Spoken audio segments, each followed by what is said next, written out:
Assalamualaikum warahmatullahi wabarakatuh. Saya Reza Nur Inaya akan menjelaskan tentang kritik formalisme Rusia.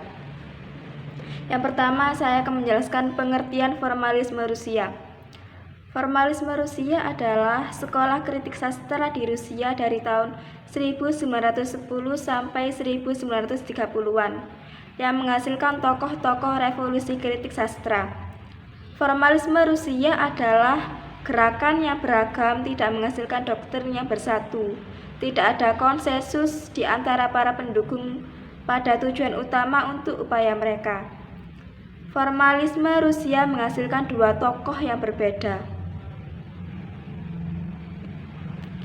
yaitu yang pertama, kelompok formalisme Rusia atau pakar sastra dan linguistik, atau biasa disebut The Moscow Linguistic Circle. Pada tahun 1915 didirikan oleh Roman Jakobson, Peter Bogatyrev, dan Georgy Vinokur.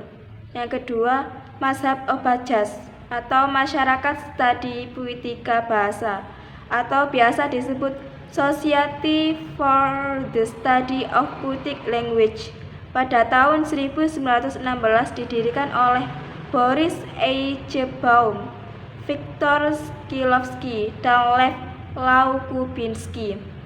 Kedua kelompok ini sepakat menetapkan dua hal yang menjadi dasar formalisme, dan mereka cenderung membuat karya sastra menjadi aneh, yaitu suatu bentuk defamiliarisasi dan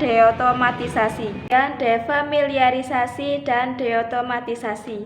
Menurut kaum formalis, sifat kesastraan muncul sebagai akibat penyusunan dan pengubahan bahan yang awalnya netral diubah dengan efek mengasingkan atau melepaskan dari otomatisasi. Proses penyulapan pada teks-teks disebut defamiliarisasi yang menyimpang dari biasanya.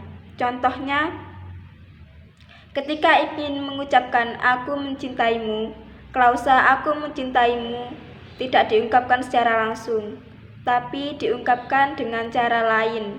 Misalnya, "Dadaku berdebar jika melihat." Terhadap puisi, kaum formalis menganggap bahwa puisi merupakan tindak bahasa, bukan imajinasi atau emosi.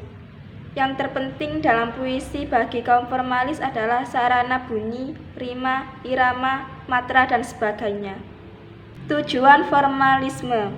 Yang pertama, untuk mengetahui keterpaduan unsur yang ada dalam karya sastra itu sendiri, sehingga mampu menjalin keutuhan definisi dengan cara menelisik dan meneliti. Yang kedua, tujuan pokok formalisme adalah untuk meneliti unsur-unsur kesastraan, puitika, asosiasi, oposisi, dan sebagainya.